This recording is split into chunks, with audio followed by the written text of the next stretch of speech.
evening, everyone, and welcome to Science Up First's Take Science Town Hall.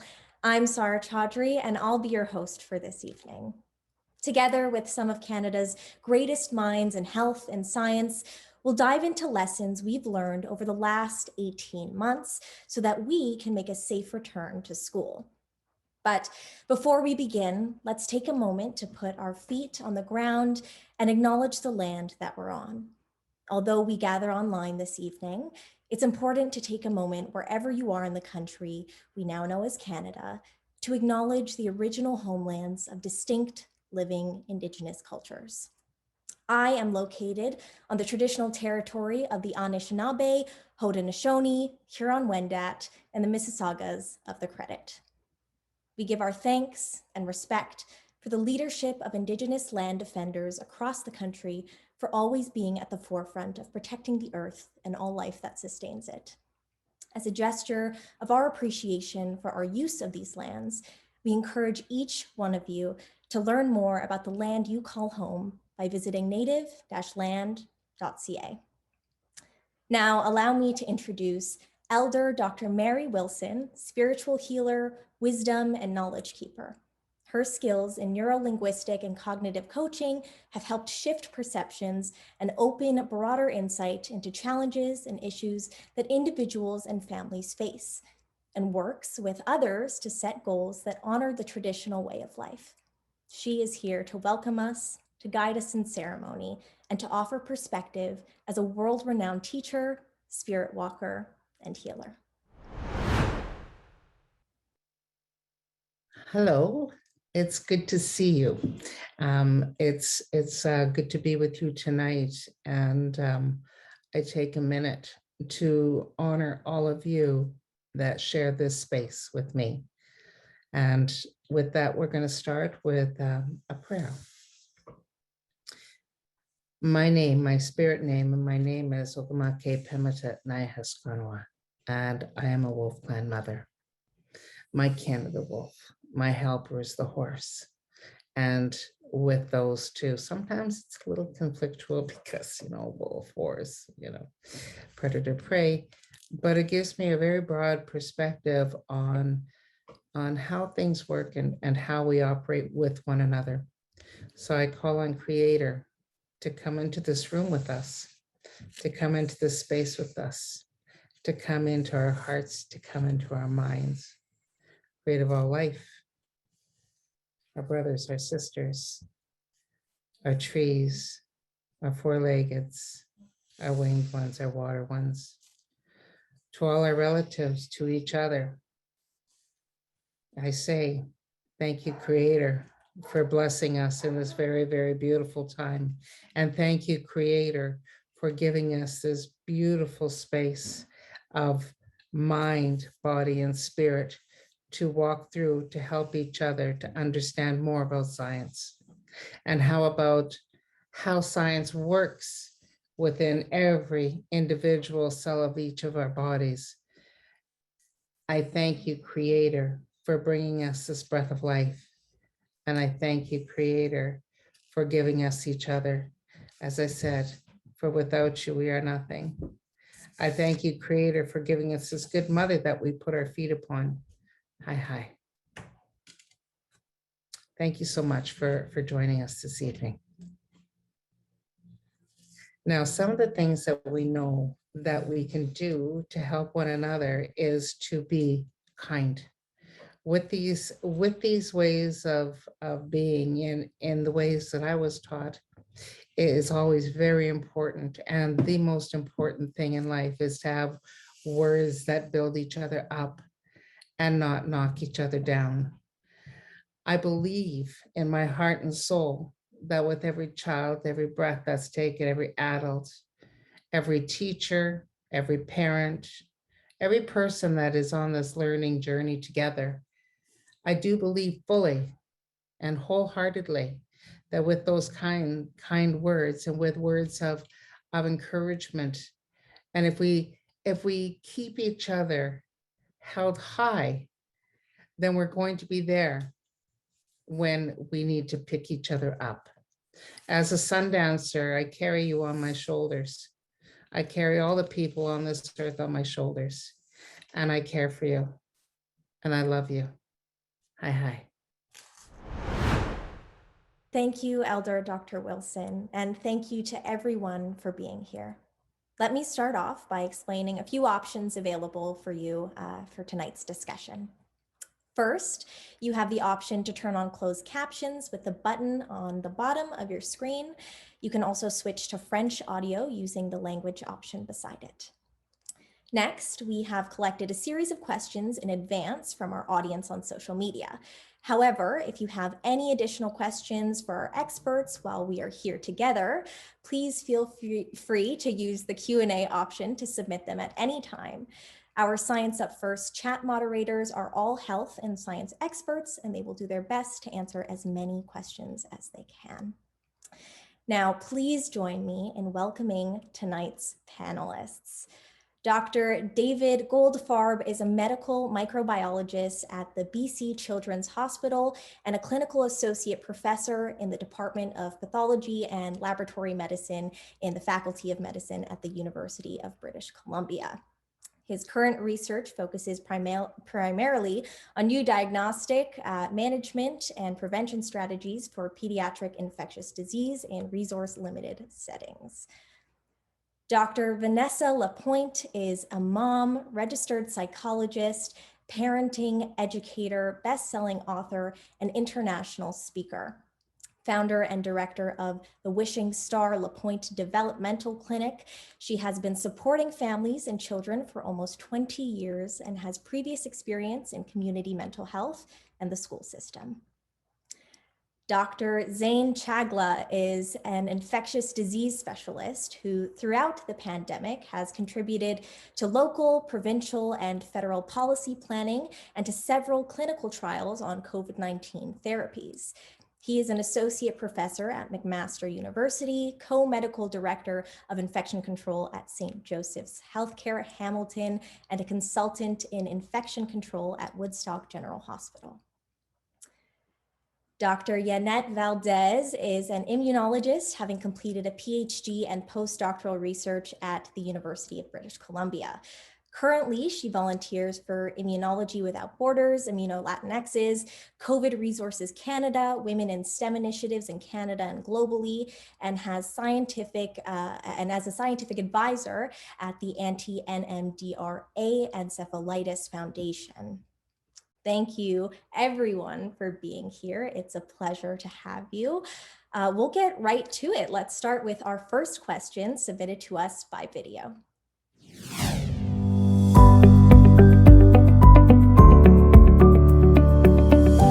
Hi, my name is Kwasi Erupoku. I'm from Toronto, Ontario, and I'm currently on course to start a master's program this coming September in downtown Toronto.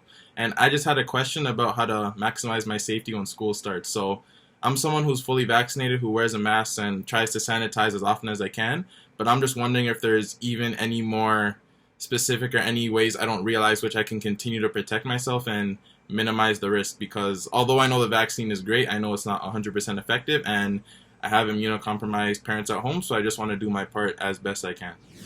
What a great first question. Dr. Goldfarb, can we put you on the spot for this one?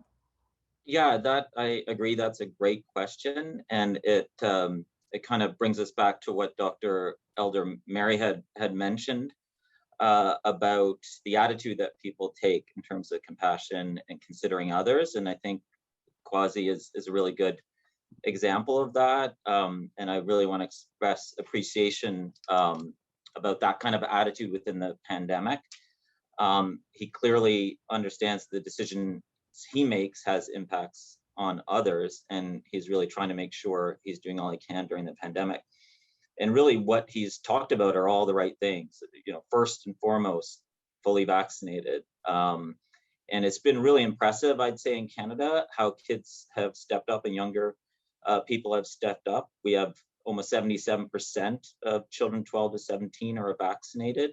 That's amazing. That's way different than what we're seeing in many places. It's a higher rate than even adults up to 40 years of age are. So I really think that the youth in Canada have been really impressive and are considering others. Wearing a mask when indoors, that's a hugely important aspect, and hopefully we'll talk about that later on.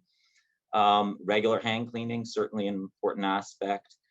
Other things to consider, this is not a great year to have indoor gatherings a lot with friends, regardless of whether folks are vaccinated or not. Large indoor gatherings are not going to be a great thing to be doing ideally during the pandemic. Switch as much as you can to outdoors. I know we're in Canada, but we got a great outdoors to explore, and a lot of people are making a shift to more outdoors. And really, I think if more people had a mindset like Kwasi, we'd be a lot further to ending this pandemic for sure. Thank you.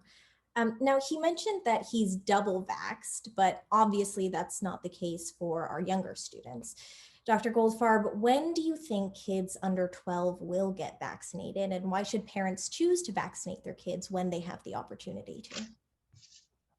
So another good question. I wish I had a crystal ball and could tell you the date those vaccines would be available for kids. One of the things is, and we've been fortunate, children have been less affected in terms of severe illness and death due to direct COVID-19 infection.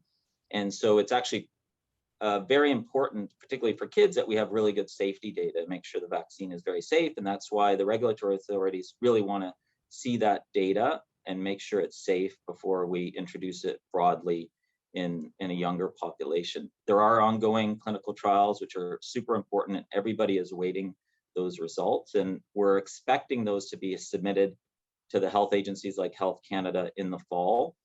Hopefully then we'll have introduction by the end of the year or early 2022, but I can't, reiterate enough that we need to get that safety data and then know that it's safe to be able to do that. That's some really great insight. Thank you. Dr. Chagla, what do we know about the long-term side effects of vaccines?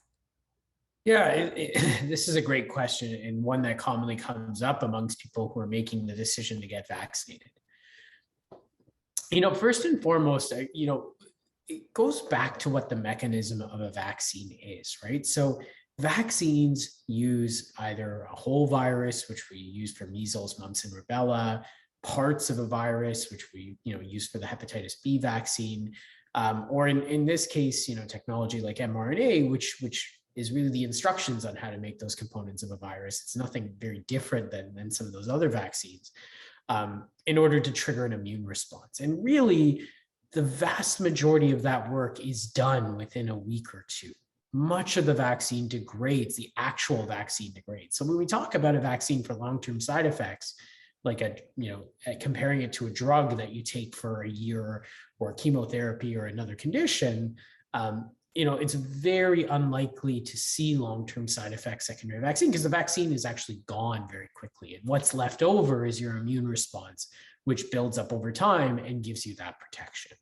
So, I think people worry about long-term side effects. Really, what we have seen in terms of side effects from the vaccines are short-term. Within the first 28 days, largely minimal side effects as compared to other vaccines, and a lot mainly to deal with injection site pain, which is very common, fever, and feeling a bit unwell. And again, those are technically side effects. Those are signs that your immune system is actually just waking up to this vaccine, which is exactly what it's supposed to do. So, I think people are very worried about long-term side effects. This is a vaccine that is largely gone very quickly from your system and triggers what it should. And I would balance that in terms of COVID-19, where we're not sure about long-term risks of getting COVID-19, particularly in an unvaccinated individual. We think most populations do relatively well, but again, I would be much more worried about my long-term risk of getting severe COVID-19 and those complications as compared to, the short-term minor risks of getting a vaccine, which are largely manageable. And again, with billions of persons' experience, largely, figured out at this point. We really haven't seen anything in over a year of data amongst patients who have gotten mRNA or vector-based vaccines. Right. That's some very valuable insight. Thank you. Dr. Lapointe, we know that there's a lot of concern out there for sure, just as Dr. Chagla just touched on. So what are some of the ways that parents can deal with their anxieties about sending their kids back to school? think one of the biggest things is that when we are anxious, often the source of that really isn't fueled by what's going on around us, but rather because our baseline to begin with was a little bit high. And so for parents to know that self-care is not just a buzzword, it's a real thing. And we do need to be kind of taking the volume button on life right now and just turning it down so that we can breathe, we can get outside, we're exercising, we're doing all the things that we need to do as the grown-ups in order to be able to show up for our children. And then, of course, second to that, to be really careful about how you are consuming information right now. We are in a sea of fear and misinformation arising from all of that. We must be wise and conscious consumers, really at all times, but especially during times of uncertainty. So edit your social media feeds. Be mindful of what you are consuming in terms of literature online or in print, and really make sure that you are sourcing that information to know that it's reliable and valid. I'm a mother of 2 adolescent kids, and I say to them all the time, garbage in, garbage out. And so we really do have to be mindful of what we're allowing into our minds. That's a really good little piece of advice there. How can they talk to their kids about their feelings about going back to school? Well, the big thing with feelings is that we need to make room for all of them. And as well-intentioned parents, we often want to rush in and it's okay, you don't need to worry, don't be sad, don't be mad, don't be this, don't be that, because we want our kids to be okay so that we can be okay. But the key to allowing emotions to move through and transform is to actually permit those emotions a lot of space to exist. So the very best thing that parents can do right now is to truly listen to their children, which is to invite that information out of them. Tell me more about that. Get very curious about how that feels to your children. What is it like in their minds and their hearts, and what is it like in their bodies? And rather than rushing to fix it, really sit and honor what the experience is for around all of that. And then from there, we can very gently begin to step forward with what I like to call swagger, which is where we offer them from an energetic space of real confidence in ourselves. It's not always knowing what the answers are, but being their answer, confidently guiding them through these uncertain times. Very well said. Thank you. Speaking of preparing for school, Dr. Valdez, is cleaning and sanitizing toys between kindergarten classes important? That is a good question. And so the virus is transmitted through aerosols, mostly from one infected person to other people. So there is low probability that the virus will survive in paper and surfaces. However, when we consider a scenario in which we have young kids, pre or kindergarten, so those kids are still not vaccinated. They tend to put many things in their mouths. So I will think that as a precautionary way, maybe disinfecting will be a good measurement at this point. All right. And with these measures and recommendations, masks come up a lot too. Dr. Goldfarb, do we have any data on transmission in schools comparing schools with and without masking? Yeah, so this is one of the issues that has drawn a lot of heat, and I think a lot of us have seen, especially south of the border, a lot of heat being generated, and I would say actually perhaps a more important question now is, do we have data regarding the Delta variant in schools that have masks and that have not?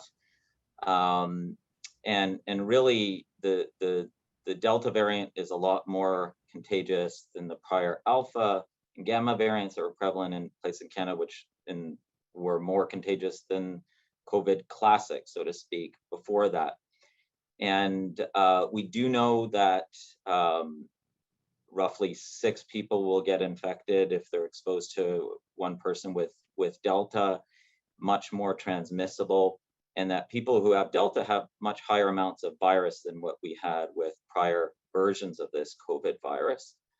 And so, although we may not have a lot of direct comparisons in schools that didn't mask, it certainly would be prudent to be masking. And if somebody were to ask me in the school setting, certainly staff who are working in the schools as well as children. And as well, we don't have any evidence that masking causes harm in kids. And honestly, I think kids now are pretty used to masking. I mean, my kids have gotten over and are used to masking. I think we'll eventually generate more data in this context, but right now I think proceeding with caution makes a lot of sense, and that we would be masking in schools for sure. Right. And Dr. Chagla, when it comes to masks, if I say have a friend who's not vaccinated, should I be wearing a mask when I'm with them? Yeah, absolutely. And I think this goes back to those original discussions of what to do when you're fully vaccinated amongst other people. And so, I think the same mitigation measures we've used throughout this pandemic still play true, right? If you're in an indoor setting, particularly with a large number of people, it might not be a bad idea to wear a mask, particularly if there are unvaccinated individuals. We do know vaccinated individuals can transmit and get the virus, but unvaccinated individuals, A, are at higher risk of acquiring the virus, B, are at higher risk of transmitting the virus, and C, are at higher risk of unfortunately getting sick with the virus. And so even wearing that mask as a vaccinated person with an unvaccinated person really helps protect that unvaccinated person and their families from getting significant disease. But you can still, use your bundle of controls appropriately. You create environments where you can distance, you create environments where you could ventilate the room appropriately, open windows and doors, let fresh air come in, or even better, again, if you're going to have that interaction while it's still warm outside for the next few months, consider doing it outside. And especially with people that you don't know their vaccine status, and you don't necessarily want to wear a mask the entire time, if you're distancing appropriately outside with those individuals, it's still reasonable to take off your mask and have an appropriate interaction in that sense and really have a relatively normal opportunity there. So, again, use your bundle of controls, and do things that we've been doing through this whole pandemic, doing things outdoors, distancing, spacing, using the mask in indoor, fully ventilated settings. That's going to be still good advice going forward until we, again, get through the last phase of this pandemic and really work on vaccinating more of the population. Thank you, Dr. Chagla. Now, Dr. Lapointe, speaking of those bundle of controls that Dr. Chagla touched on, is it even okay to ask someone if they're vaccinated? Is that something that we can do to take precaution? I think that that's going to be a really individual thing for every single person, depending on who you are and what kinds of risks your family might be facing and those sorts of things. Having said that, one of the things that I live by, and I really offer it forward to others when we have to have difficult kinds of conversations like that, is that which is to the greatest good of self will be to the greatest good of all. When we care for ourselves, we are actually extending care to everybody around us in that action. And so to be asking those hard questions, even though it might feel awkward and might be uncomfortable, is not an unreasonable thing to do. And when you do ask the question, I would just really offer forward to everybody listening that you do so from a place of very neutral kind of energy. It doesn't need to be yucky and awkward. It's like asking someone like, oh, is it going to rain this afternoon or is the sun coming out this afternoon? If you're just very level about how you're approaching it, people will pick up what you're putting down in terms of the tone of the interaction and proceed from there. For sure. And if we do know their status, do you have any recommendations on how parents can interact with the parents of unvaccinated kids? Yeah, and again, that's going to come down to individuals making decisions for themselves and their families. But to go back to what Dr. Chegla was just saying, that when we can kind of bring to bear on those interactions all of the safety information that we've been given around how to be safe, being outdoors, being masked when we can't be distanced or we're indoors, all of those kinds of things, that we continue to just take precaution, not from a place of fear, but rather from a foundation of kindness and respect. Since we're on this topic, I'll give you one more from our video submissions.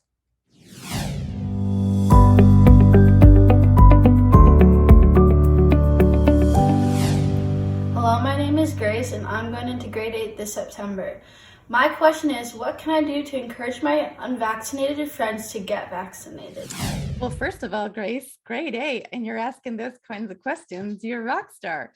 I really think that as human beings, the very worst thing that we can do is to directly enter into conversations about these sorts of, intensely loaded kinds of discussions. We tend to engender what us psychologists refer to as counterwill, which is that people actually have a knee-jerk reaction to want to do the opposite of what it is that you have asked of them. Instead, if we approach it through the channel of relationship, and in that, really endeavor to listen. When we listen as expert listeners, we are not making the other person right, nor are we making the other person wrong. We're just seeking to understand their experience. And when we listen, they get the experience of relationship with us. They feel like we can see them and understand them. And with that relationship, that defense wall of counterwill begins to slowly melt away. And then you can have real, heart-centered, fact-based discussions around where people might want to think about going from here, including the possibility of becoming vaccinated. Thank you, Dr. Lapointe. Dr. Valdez, as we are encouraging those around us to get vaccinated, one question that has been asked a lot is whether you can still get COVID-19 if you are fully vaccinated. Well, that's a good question. The probability is much lower, but it's possible to get some, particularly now talking with the Delta variant. However, the vaccine prevents you to be critically ill, to be hospitalized. Unlike a non-vaccinated individual who will develop a serious illness and even could die. So, although it's possible to get, you are safe, much safer when you get the vaccine. And what about the vaccine itself? So can you get COVID from the vaccines? No, no. So the COVID vaccines, they don't contain live COVID on them. They contain small pieces like genetic material or sometimes even proteins from the virus. So those are used by ourselves and your immune system to mount immune response. And in this case, the mRNA vaccine, for instance, has this template to create a spike protein from the virus. So your body will recognize it as a foreign and will create a response, either antibodies or T-cell response. So no, you can't get COVID from a COVID vaccine. Amazing. And I know you touched on this a little bit, but just to clarify for everyone watching, are the vaccines still effective against the Delta variant? They are, except that there is a little bit less effectiveness, I think, from, we'll say, the Pfizer vaccine from 95 to 88%, but still prevents serious illnesses or hospitalizations. So they are, and all the other vaccines the Moderna, the AstraZeneca, they're all effective against the Delta variant. Thank you, Dr. Valdez. With all that we know in that way, Dr. Chagla, why are there breakthrough cases if the vaccines are supposed to be effective? Yeah, absolutely. First of all, there was never a statement to say people couldn't get COVID-19 after getting a vaccine. It was just remarkably reduced, right? When we talk about the original Pfizer trial at 95%, that meant that there was a cohort of people where a small number of them, unfortunately, did get COVID-19 at the end of the trial who were fully vaccinated. And same with Moderna, and same with AstraZeneca and Johnson & Johnson. There are people that are fully vaccinated that got the virus in the context of things. When we see efficacies of 88%, as Dr. Valdez had mentioned, that does mean that unfortunately there are people that will, get COVID-19 despite the vaccine being available, with more COVID-19 circulating, especially with the Delta variant circulating in high communities and outbreaks. People do have a significant exposure where the vaccine, particularly the antibodies induced in their vaccine that kind of target right at the level of the nose and mouth where the vaccine comes in, may not be enough to keep it out of one's system. But it's interesting when you start taking a look at what these breakthrough cases look like.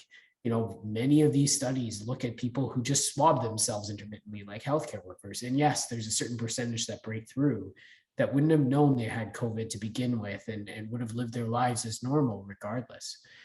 There are some people that have very mild symptoms of COVID-19, a fever, a mild headache, some muscle aches, some gastrointestinal symptoms. And it's remarkable as these people would have been people in the first, second, and third wave that would have been very well at high risk of being hospitalized, that have a mild illness that leaves them at home or in their facility without necessarily any need for medical intervention other than a bit of symptomatic relief. And again, as we are seeing, yes, there may be a little bit more breakthrough, particularly people with the Delta variant and people that were vaccinated very early in the vaccine campaign. But the protection in every study against people from getting critically ill with COVID-19, ending up in hospital or dying, is preserved amongst them. And compared to every other medical intervention we have available for COVID-19, the vaccines outrank everything by a mile in terms of their ability to prevent COVID-19 and their ability to save people from getting very sick with COVID-19 if they're fully vaccinated and have a breakthrough case. Exactly. And do you think parents or really anyone need to worry about more variants? Look, there definitely is a world out there where the virus is circulating, and places where that have not been as fortunate to get as many vaccines into their population for a number of different reasons.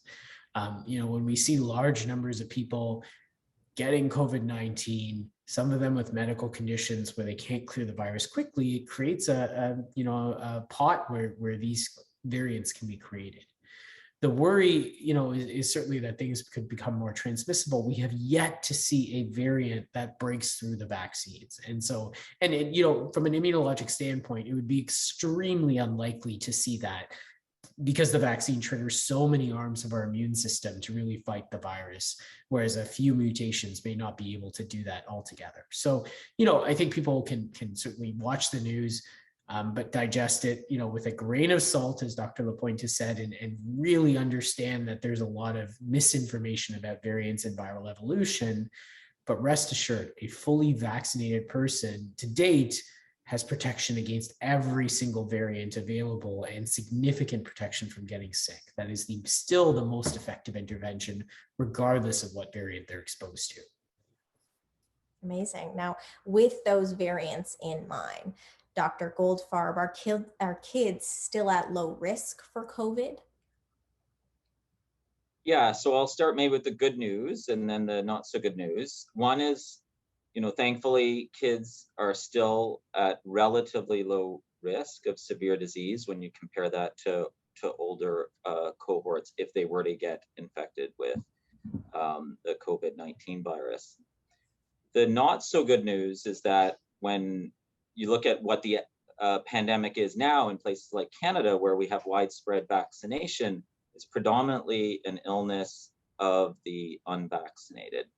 And so kids are now, of no fault of their own, lumped into that group. And so I think it's extra reasons for us to aim and protect children. They're not able to get vaccinated. The rest of the population has access to that. So we do need to make sure that we're doing all the kinds of measures. Adults need to make sure they're getting vaccinated, especially if you're around kids. And I think those who are working with kids really should be vaccinated. The Delta variant is now the predominant across Canada and much of the world is really the predominant strain. It finds unvaccinated populations more quickly because it's so transmissible. We don't yet know if children who get Delta are more likely to get sick and end up in hospital. We do have some data from various locations that adults are perhaps more likely to be admitted to hospital and more likely to die with that, but we don't have that data so far for kids. So based on the information that we do have, do you think kids should be getting an early flu shot of an MMR booster to help prevent COVID? Yeah, so I think, and I've seen a couple of these studies that looked at those who were flu vaccinated or MMR, which is measles, mumps, rubella vaccinated, and then saw if they got COVID and how bad it was. And these are studies trying to look for associations, really exploratory to see if there may be an association. Some studies have shown that there may be an association with those who got flu vaccine, that they were less likely to get a COVID infection, or those who got MMR. But the issue is there's a lot of other reasons why people who get flu vaccine or MMR, and that may explain some of those differences. So we don't have really good evidence to say that's a good way to prevent you from getting COVID. We have great evidence to say that MMR is a great way to prevent you from getting measles, mumps, or rubella, or flu vaccine is a great way to prevent you from getting flu. And certainly this year, with things opening up more, we might start seeing flu again. And the last thing we would want would be flu to overwhelm us and our healthcare system on top of COVID-19. So I think it definitely is a good idea if you're eligible and it's available to take the flu shot. And the same as MMR, if you haven't had it, there's no reason not to get it. And I would be advocating that you get it, but not as a good means of preventing you from getting COVID. We have great vaccines that Dr. Chagla was saying, and they work quite well. So those would be the main ways. Thank you, Dr. Goldfarb. Let's turn our attention quickly to a few older concerns that people still have about the vaccines. Dr. Valdez, can you tell us if the vaccines alter our DNA? No, neither the DNA vaccine or the mRNA vaccine will alter your RNA, your DNA, or your genome. So there is no specific or scientific evidence for that. What happens is that, as I was explaining before, the mRNA is just a template. So this template is used for the cells to make translated into proteins, and that template is destroyed. The mRNA has a half-life of hours, nothing else, and it gets destroyed. So there is no proof that could go or integrate into DNA, things like that. So we should be careful in listening people that are trying to, I guess, misinform. We know, scientists know, for the past 30 years, they were working in this technology, actually, and we are using it, and these vaccines are safe, and they are protecting us against an unknown virus, actually. So I think the message is that the vaccine is much more safer than an infection with an unknown virus. So please do not listen to these messages. Thank you, Dr. Valdez.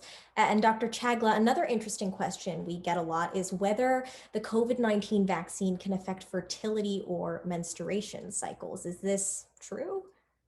Yeah, so there is, some data that that is being reported around, slight menstrual irregularities. Still not clear, and again, it's not totally borne out to say that this is a true side effect, but it is something that is minor that is being watched. Now, I will say though, the vast majority of it is very benign. We are still seeing no difference in fertility. In fact, if you look at the clinical trials and the placebo versus vaccine arms, some people did become pregnant while they were going through the clinical trials. And in fact, more people became pregnant who were getting the drug as compared to those who were getting the placebo. So it really does say it didn't really affect conception. We have registry data of women that have gone through at least the second and third trimester of pregnancy.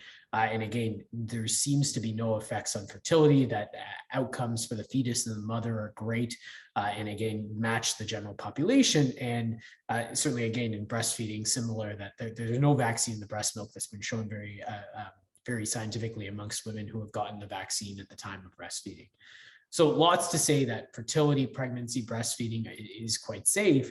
And I would put it again to say, getting COVID-19 in pregnancy, particularly with the Delta variant, is being recognized as a major risk factor for severe illness. And so for women that want to conceive, number one, again, being unvaccinated in pregnancy is now a major risk for medical complications that I think has become very apparent that we haven't seen before. And number two, there are direct benefits from having vaccine immunity in your system. Remember, your baby is protected for the first few months from antibodies from the mother. And that's why we do things like giving the influenza vaccine and the pertussis vaccine during pregnancy, to give babies extra protection against those. So there's great reasons to get vaccinated if you're thinking about having a child. If you're even a male that wants to have a child, there's been studies to suggest no difference in sperm counts for males that have been vaccinated. And similarly, if you're planning on conceiving, having a child, similarly, there's no effect on conception and having the baby, no effect on the pregnancy, and a much larger risk at the time of pregnancy of having complications from COVID-19, which again, affect mother and affect the baby both, and have led to some severe and unfortunate outcomes. Right. Obviously, physical side effects are on people's minds, but we also know parents are looking out for mental health as well. We have another video submission for Dr. Lapointe on that.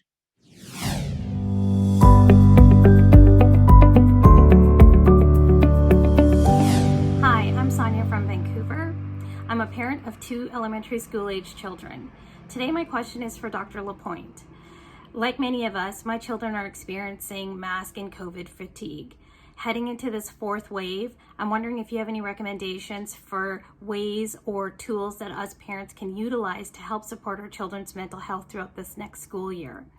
As well, are there any behaviors or other indicators that we should be looking out for to let us parents know that our children are not handling this well? That's a really great question from a preventative standpoint. And I would say, first of all, it's really, really important that we understand individual children are going to be very differently affected by all of these things. We've been seeing what I've heard referred to as the K curve, which is, some kids have actually done remarkably well mental health wise. They've improved significantly over the course of COVID because the impact of COVID has been that their lives became slower and more manageable, and they had more connected time with their families and all of the things that we know to be good for healthy child development, including mental wellness.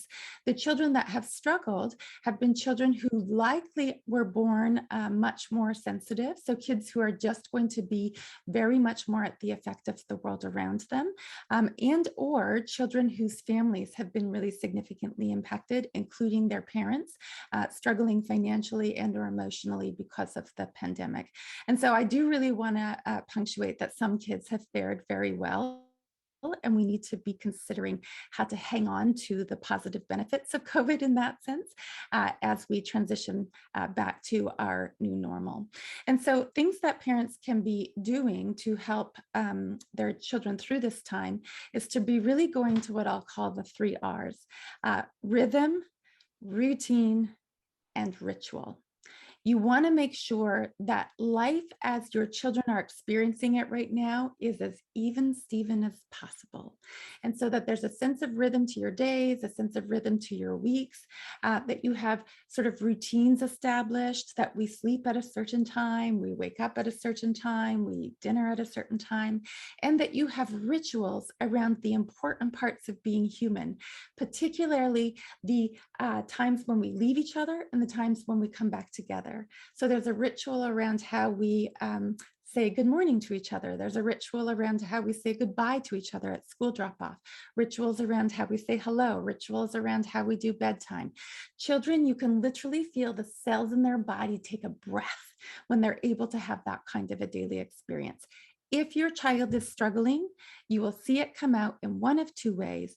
Either there would be disruptions in terms of their physical presentation day to day, as far as eating, sleep, and toileting are concerned, and or you will see changes in terms of behavior. Kids can be actor inners, so they go quiet and they go dark, or they can be actor outers, which means they're gonna be loudly letting you know through challenging behaviors that I am not okay and I need a little support. The ticket is respond always with relationship, never shame, blame, or punishment, in order to ensure you're supporting their emotional well-being. Amazing. That's some great advice. Thank you. Now, I want to move on to address some questions from our live audience here before we run out of time. Our first one is for Dr. Chagla. Is there information available on the impact of COVID-19 infection in children and adults with asthma or other respiratory diseases? Yeah, so other respiratory diseases, things like emphysema, bronchiectasis, and people with cancer and lung ailments, certainly there's a higher risk of progression, again, to hospitalization, ICU, and often, again, in people that have more uncontrolled disease. So those who have fairly severe asthma, even a mild infection like influenza or even mild COVID-19 may unfortunately trigger them to end up in hospital. Asthma is certainly considered a risk factor. It's really unclear though, there is some evidence suggesting asthmatic patients, certainly are at risk, especially ones that are poorly controlled. But well-controlled asthmatic patients, it's a bit controversial whether or not they face a higher risk than the general population. And, some studies that really have been surprising looking at those individuals, as we would think traditionally they were at higher risk, but haven't necessarily shown some of that borne out. I would still say though, if you have an underlying medical lung condition, number one, discuss with your practitioner, make sure it's optimized as much as possible, especially going into cold and flu season plus COVID season. Number two, get your vaccine if it's available, and make sure people around you are vaccinated and you're using those mitigation measures. But yeah, the asthma piece is a little bit tricky right now. And again, the data really does go both ways in terms of it being a significant risk factor for having worse outcomes than the general population. Amazing, thank you. We have a question for Dr. Goldfarb. Is it safe for kids to be in close proximity to each other and unmasked in school? And what is safest for them to do during recess? Yeah, great question. And I think it's on forefront of everybody's mind. We're all about to start school. I would say that we don't right now in the North American context have a lot of experience regarding how Delta will behave in school. And as I was mentioning, I would recommend that there be masking with well-fitted masks for kids right now in school. We need to see how things go and take a precaution principle. I know a lot of schools and school districts have also upgraded their ventilation, and there's a better understanding how important that is. And if ventilation is not available, filtration can also help reduce that risk.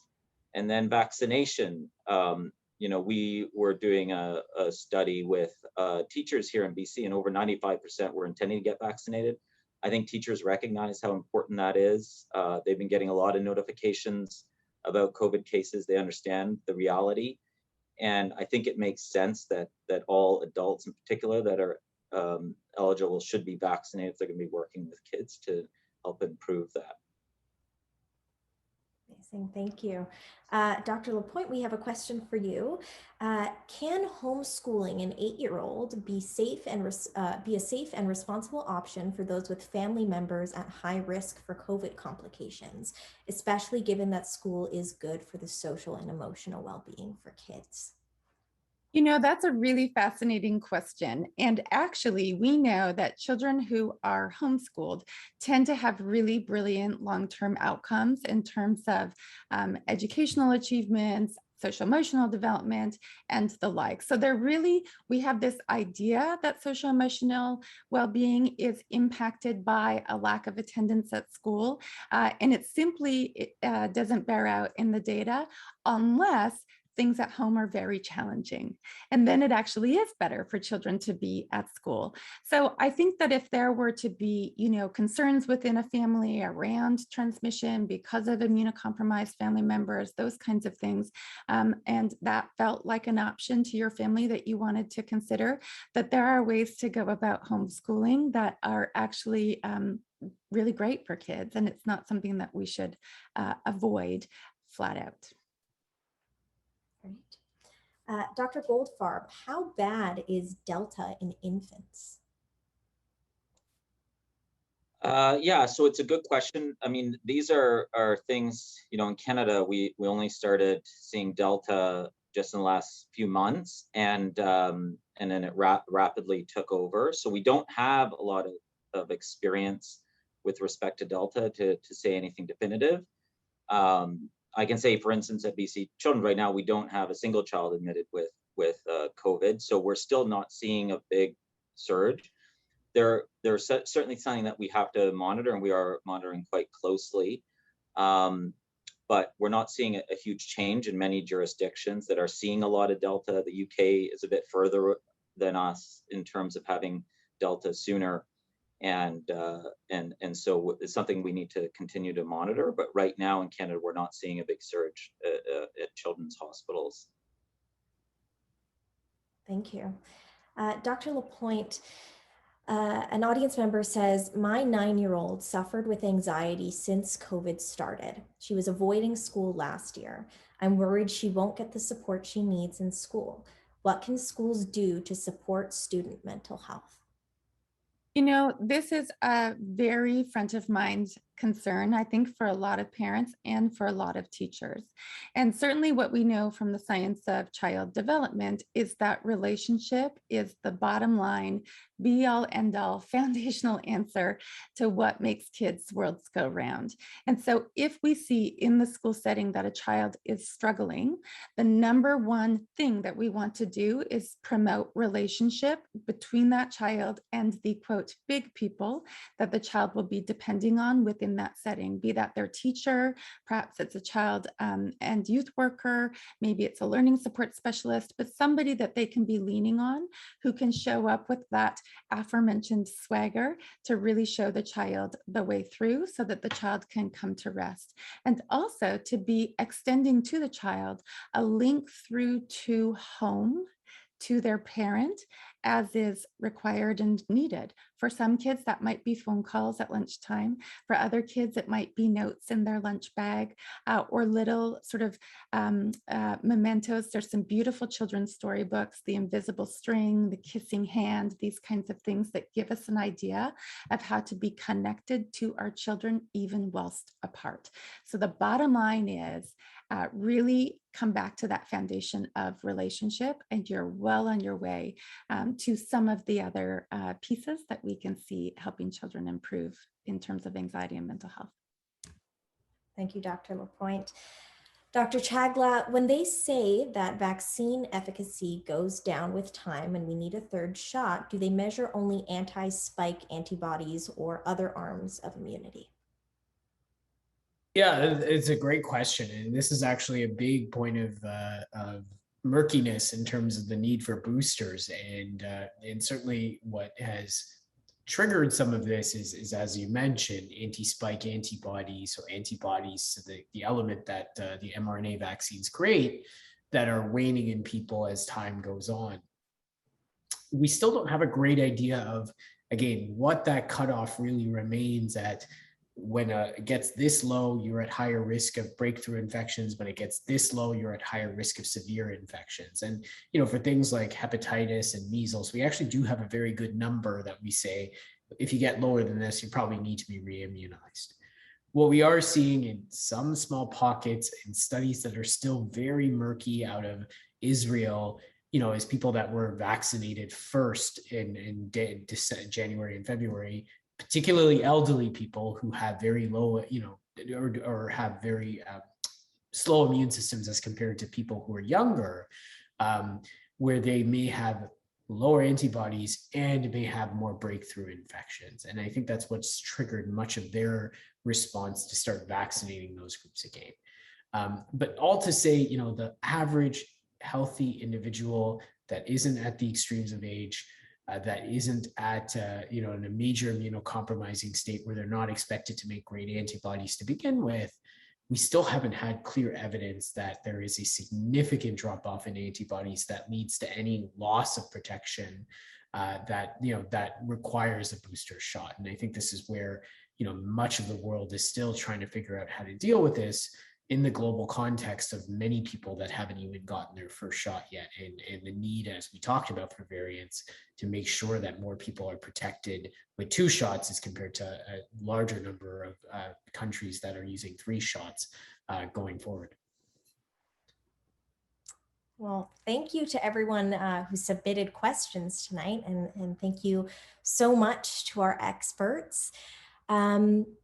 Now, it was so great to speak with everyone here. Thank you to Dr. Goldfarb, Dr. Lapointe, Dr. Chagla, and Dr. Valdez. Thank you so much for your time and for sharing your expertise and insights with us tonight. I want to thank you all for being here.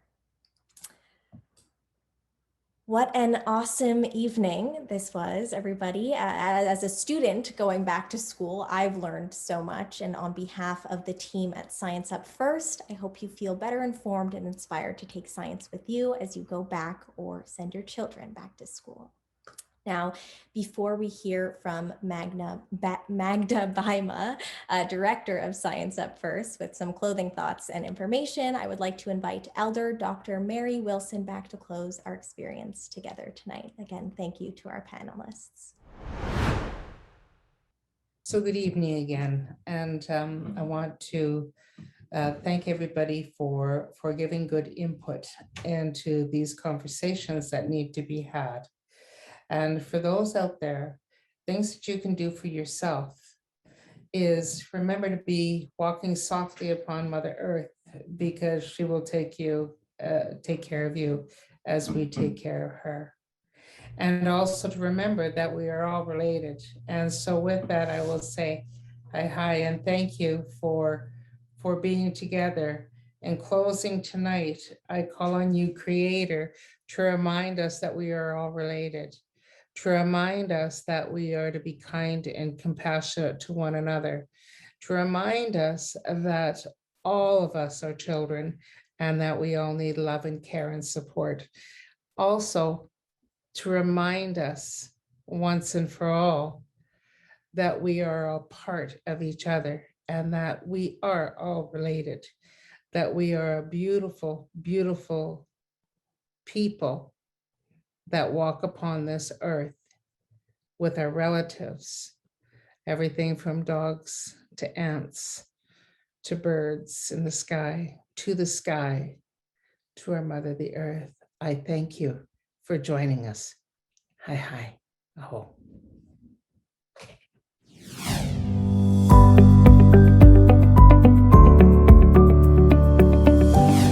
Hello everyone, I'm Magda Baima, Director of Science Up First, and I want to thank you all for being here this evening.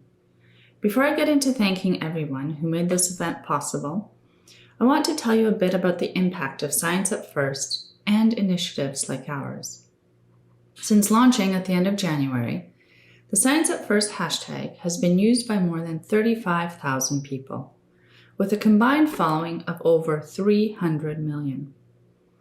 But what excites us most is that over 350,000 people have engaged with our content, because sharing good science does have a measurable effect on people's behavior.